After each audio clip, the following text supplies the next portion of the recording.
Hey, Decathlon Gamer, welcome back to Vicky 3, episode 40.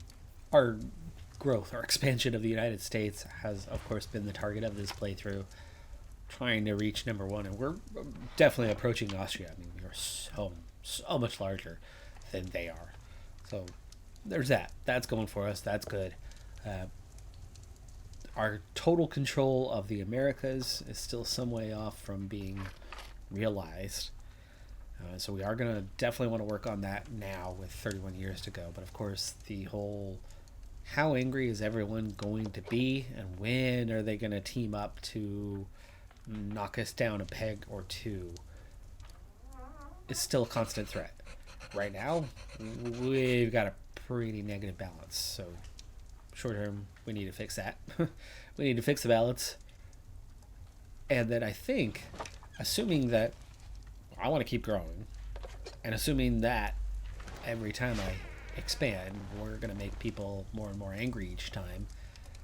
Therefore, I need to fix the economy so much so that I can expand our military further. I think that's one of the things holding me back right now because I'm still reluctant. Austria is still stronger than we are. So fix the economy, grow our military so that we can expand unchecked. That's the idea. Let's get on with it. We have top 300 million. That's awesome. In terms of those rankings, we're 30 million behind Austria now. We are just 300 prestige behind them. Standard of living, though, is way behind. But with a population twice their size, there's only so much growth they can do. There's a lot of growth we can do. We've got to get on it now. The reason why we suddenly had a negative balance was we turned up construction quite a bit. That expansion came with a pretty hefty fee, so we need to fix this soon as we are down to nothing in gold reserves. Quick fix. Turn that up. And we've got a positive balance. We want to bring that taxation level back down as soon as possible, though. All right, the temperance movement has hit the U.S., and my oh my, was this a failed movement. We do not want this one to go through, so stopping their movement, that's a high priority for me. Temperance movement, there you go. Will complete if liquor ban decision, or it's going to time on 13 years. All right, that's a big one. We've been waiting on radio to be unlocked as part of the struggles in our economy have been the lack of radio production. Now that it's unlocked, we will be able to get on the construction side of that here. Electrics industries. So it's actually something we already have. We just need to be able to turn it on. Just a moment. That's it for that row as well. So we're down to just tier 5 productions now. I like it. I think we might actually manage to get through all of the tech before the end of this playthrough. We only have 10 electrics industries right now, but now we can turn on radio production, which is going to give us plus 400 radios, minus 200 to telephones. It's taken, what, 1 year, 2 years? Our prestige climbs by nearly 200. Austria's drops by a little over 100, and that just flips it. We are number one. We are now number one. Their GDP still ahead of us. In fact, mine is lower than what it was a moment ago, but partially because I just turned up a handful of industries that weren't quite maximized, turned them all up to their highest levels. I'll then go in and kind of fix the economy resource-wise. What do we need? How to fix. But that GDP will bounce back soon enough and then be that much greater. Yeah, number one.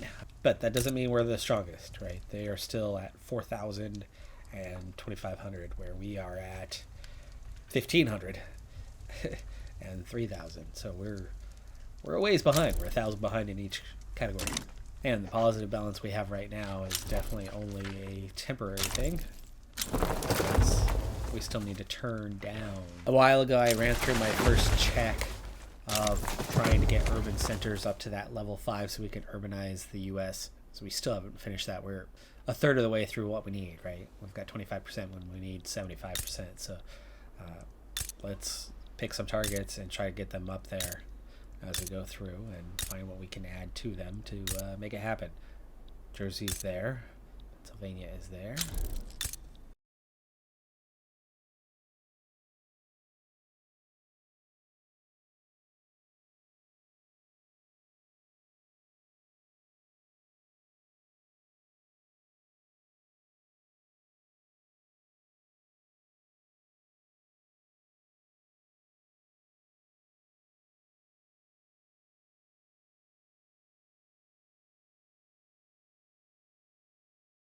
Of course, top two, we've got a conflict with Austria. We're going to pick up infamy, or we back down, they get a claim. Doesn't mean we lose anything, but we lose a little prestige, and it gives Austria an easy ticket to declare war on us. So I'm not going to back down. Risky move, but that's what we're going to do. By the way, while we are still a pariah, we are falling off on the infamy side. We were nearly below 100. Nearly. Not any longer. Alright, we have radios. That was one of the big things that we needed to make things happen when it came to certain tech stuff. Squad infantry is now available to us at a cost of 13. That's easily doable.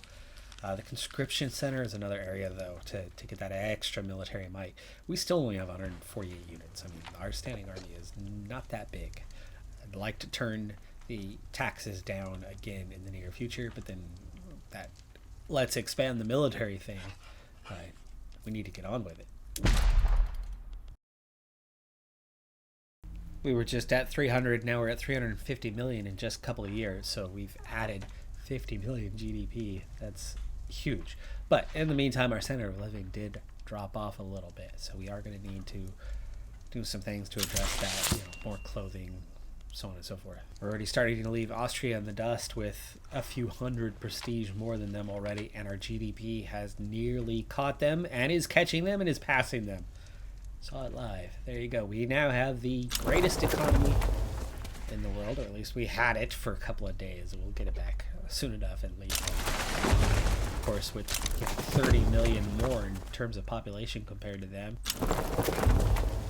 our ability to continue beyond what they have is going to carry on quite soon. So still at the 148 units. I have some new units that are coming. I mean, quite a few.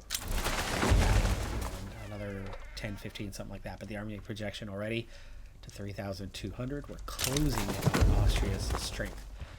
I think we need to expand the Navy a little bit.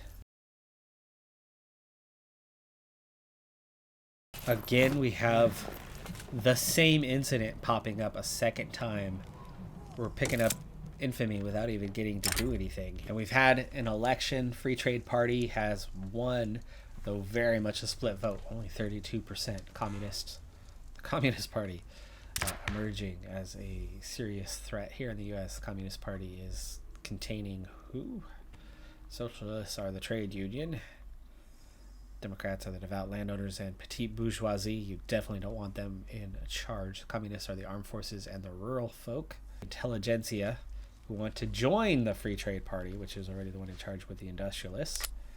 There you go. There's our strongest form of government that's going to give us a -1 from what we have now. I don't think there's anything that this group's going to be able to do for us. Colonial exploitation could be, but we don't want to go backwards. And we do have some bureaucracy available. I'm going to turn down colonial affairs because there's really only one place in the world left and we don't have access to it right now. But Social Security is something we could turn up. Law enforcement could be turned up as well, but let's go ahead and turn up Social Security. Let's start a couple levels on that one. Let's not immediately go 3. All right, we're going to make our first move. It's tiny. We're just going to take the rest of El Salvador, which is just that little one right there. Apparently, Mexico and the British Republic would join them, but they are not a threat, neither one of them. So chances are they're going to back down on this one.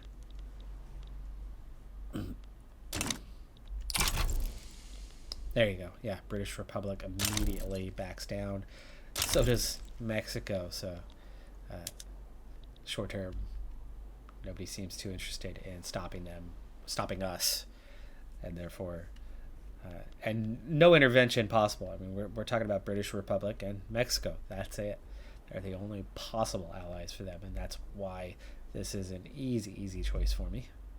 They don't even have any units, so all it took was one army to be able to, beat them. For now, they have not backed down, though, which I'm not sure why they wouldn't. There we go. No military, no support. They have literally a 0% chance in that situation. They do finally back down, and that completes that task. So now North America has British Republic here and here. and Mexico. That is it until we have total control. Central America is almost entirely ours now. Caribbean, though, like, that's one that we haven't even really gotten into, and we definitely want to get the Caribbean under our full control, considering that as part of the Americas. I decided to use a little bit of our extra authority that we had to actually put it towards getting some consumption taxes on the go. Economy's not looking great right now, but I think a big part of that was have I just done the military? I have. Okay, so there's your explanation. I've just expanded our military. We're up to 161 units. We're up to 74 flotillas. So we're up to 2,500 on the power projection for the Navy. We are up to 3,500 now, roughly, for the Army. That's big. That is big, because now we're almost strong enough to deal with Austria alone, head-to-head, almost, and then stronger than everybody else. So you get to a stage where they're all weak enough and you can handle the only real threat, then you can really just start rolling over enemies, not just take one little guy here and there. Just notice this. It took 100 years less than it's taken in real life to still not accomplish this, but we have a female president, Hetty Goodwin. Okay, so something weird has happened without any negative. The communists have decided that, because there's no powerful group here, but the communists have decided that they are going to have a revolution against us entirely on their own. Now, of course, the big question here is if you take it, you accept it. Revolutionary America, which you can see is a huge chunk of it, right? It's the heartland. The West Coast is still very empty. There's very little population out here, so that's an easy take. All you really have to do then is get the capital and hold them off here. Michigan's decently populated, but Wisconsin, Minnesota, not so much. So we'd have a pretty big chunk of the forest, right? New York is the one that's problematic here. This is one of those, probably want to switch sides, but then what's gonna happen with our financial situation at that point? How weak is this side as we switch once again? And in terms of overall forces, we're talking about barely an advantage, because so much of what there is in New York, and New York would be against us. By the way, the current capital is in New York. This one would be in Ohio. We'd be moving the capital to Ohio. So taking D.C., District of Columbia, wouldn't actually be taking the capital, as the capital is New York these days. Command economy, huh? Migration controls. Council Republic. It's a different group. It's a different group. All right, well, here's the problem with this one. Very similar to what we had with the other one, is we have a massive negative balance. Income taxes are nothing here at the start. Definitely gonna have to turn things up, but that's not helping. This will help.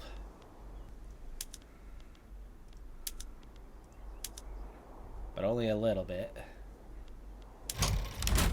Pausing construction will definitely help. And we only have one general. The rest have stayed, so we're going to have to recruit some new generals.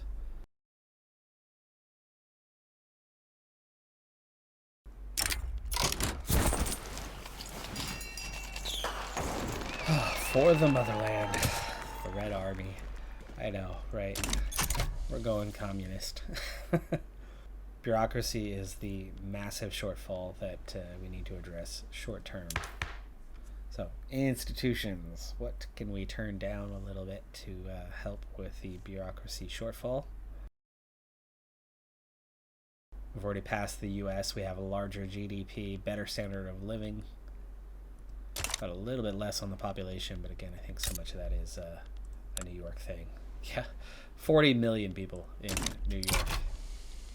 40 million. That's That's more than our entire population.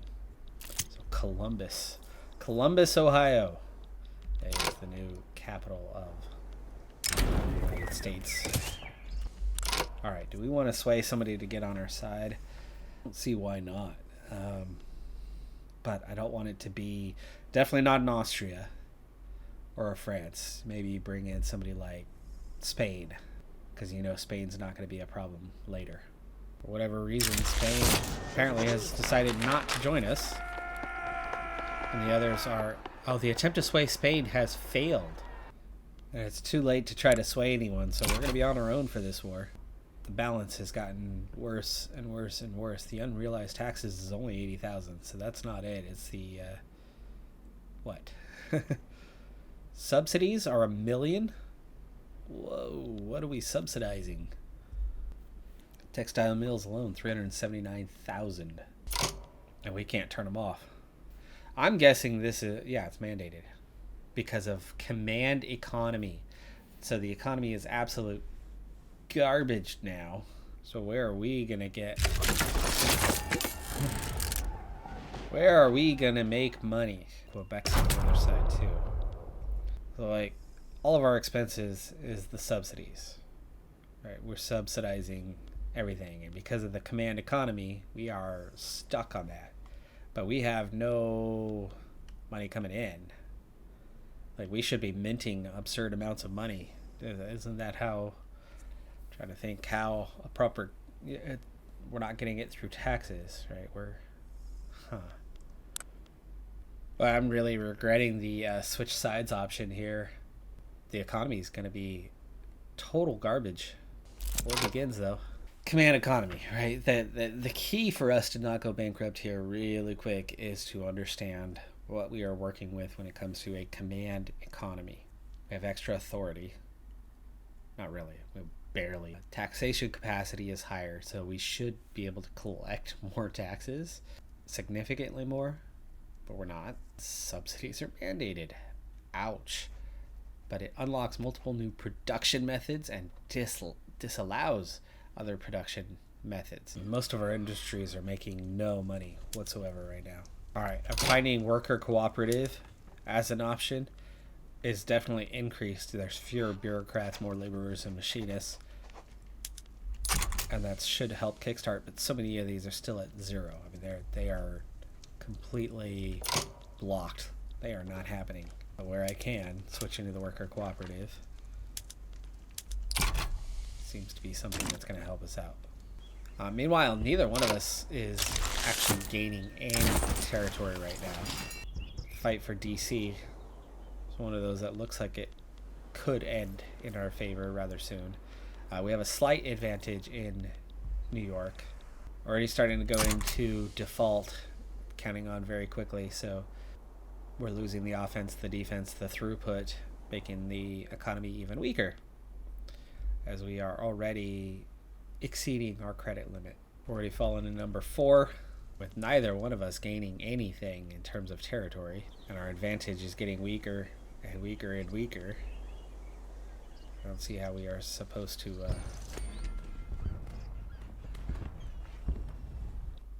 how we're supposed to win this thing. Yeah, communist America sucks.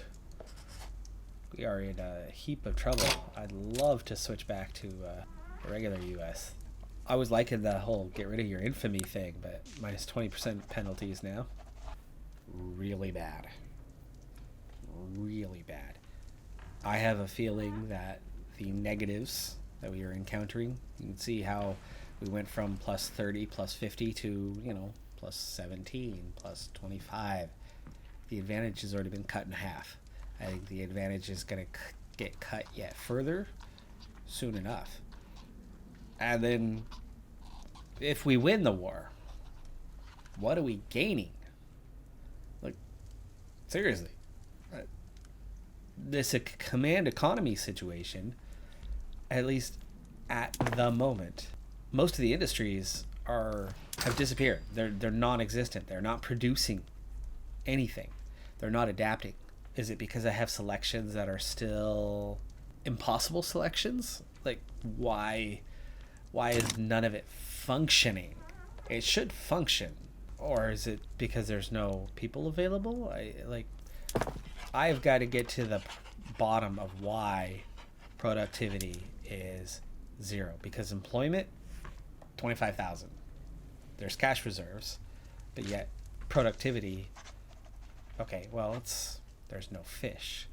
So maybe it's one issue feeding another issue feeding another issue. The economy itself is just broken at the moment. Now you reunite the country, you have full access to the economy again, and it fixes. But for now, like, the fishing industry is destroying the food industry, and so they're stagnant. They're doing nothing. How do you fix that, right? Unpause this and turn on another 2 million in expenses and make it 4 million in expenses? Yeah. And in the meantime, our forces have no control. Now here's my thought. This group, this command economy, just utterly clueless. They have no idea what they're trying to do. And with the subsidizing, there's no chance of success. This economy just flipping to that economy has a 0% chance of success on the surface. And maybe a deep dive I can figure it out. I'm heavily doubting that this is going to succeed, and I am really regretting changing sides on this one. Oh my goodness, I don't know how to change back.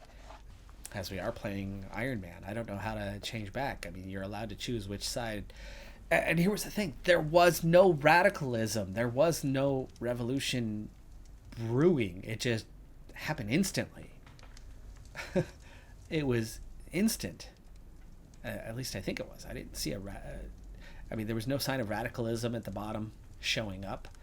That it's just poof, here's a revolution. Like, fuck you.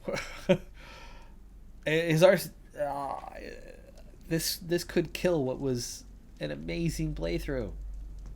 Now, I made the bad decision to switch sides. So that's on me. But is this the end? I guess we'll find out next time. That's going to do it for this episode. I'm Decathlon Gamer. Like, comment, subscribe, and I'll see you next time. Have a good one. Be safe out there, and bye for now.